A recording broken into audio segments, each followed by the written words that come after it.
जय श्री राम, जय श्री राम। राम और बाली का युद्ध रामायण के सबसे प्रसिद्ध और चर्चित प्रसंगों में से एक है। ये युद्ध धर्म, अधर्म, नीतियों और रणनीति का अद्भुत उदाहरण प्रस्तुत करता है। बाली और सुग्रीव दोनों भाई थे और किष्किंधा के राज्य के अधिकार को लेकर उनके बीच संघर्ष था। बाली एक पराक्रमी योद्धा था और उसे एक वरदान प्राप्त था कि जो भी उससे युद्ध करेगा, उसकी आधी शक्ति बाली को मिल जाएगी। इस कारण उसे पराजित करना लगभग असंभव था।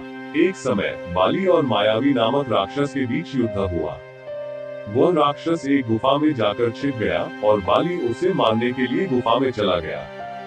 बाली ने सुग्रीव से कहा कि यदि वह कुछ समय तक न लौटे तो गुफा का द्वार बंद कर देना। कई दिनों तक बाली बाहर नहीं आया और अंततः सुग्रीव ने समझा कि बाली मारा गया। उसने गुफा का द्वार पत्थर से सील कर दिया और वापस लौटकर किष्किंधा का राजा बन गया। लेकिन बाली वास्तव में जीवित था और जब वह लौटा तो उसने सुग्रीव को राज्य हथियाने का दोषी मानकर उसे किष्किंधा से निकाल दिया।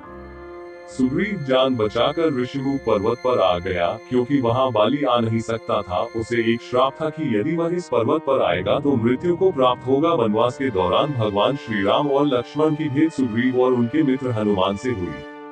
सुग्रीव ने अपनी व्यथा श्री राम को सुनाई। श्री राम ने सुग्रीव की सहायता करने का वचन दिया, क्योंकि बदले में सुग्रीव ने भी रावण से सीता की खोज में सहायता करने का संकल्प लिया। योजना के अनुसार सुग्रीव ने बाली को युद्ध के लिए ललकारा। दोनों भाइयों के बीच घोर संग्राम हुआ, लेकिन बाली की शक्ति अद्भुत थी। सुग्रीव को पराजय का सामना करना पड़ा। तब श्री राम ने सुग्रीव को पहचान के लिए एक पुष्पमाला पहनाई और उसे पुनः युद्ध के लिए भेजा। जब बाली और सुग्रीव फिर से युद्ध करने लगे तो श्री राम ने छिपकर एक पेड़ के पीछे से अपने बाण से बाली का वध कर दिया। बाली, जिसे अपनी शक्ति पर बहुत अभिमान था, मृत्युशैया पर लेटा हुआ राम से प्रश्न करता है कि उन्होंने छिपकर हमला क्यों किया। श्री राम ने उत्तर दिया कि बाली ने अपने भाई के साथ अन्याय किया और उसकी पत्नी को जबरन रख लिया, जो अधर्म था। इसके अलावा राम क्षत्रिय धर्म के अनुसार अधर्मी का नाश करने के लिए आए थे। बाली को ये समझ आ गया और उसने अपने पुत्र अंगद को सुग्रीव के संरक्षण में सौंपकर प्राण त्याग दिए।